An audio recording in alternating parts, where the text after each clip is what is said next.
pessoal, meu nome é Leandro e você veio mais esse vídeo. Dessa vez eu estou ensinando para vocês, né, a como configurar o aplicativo de câmera, né.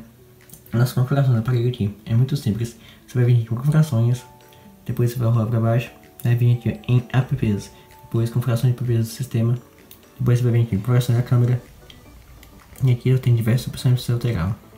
Aí fica a seu critério. E é isso. Ajuda aí, gostou do vídeo? Deixe gostei, compartilhe, inscreva-se e marque o sininho para não perder novos vídeos. Cada um de vocês todos são incríveis. Então, tchau e até a próxima.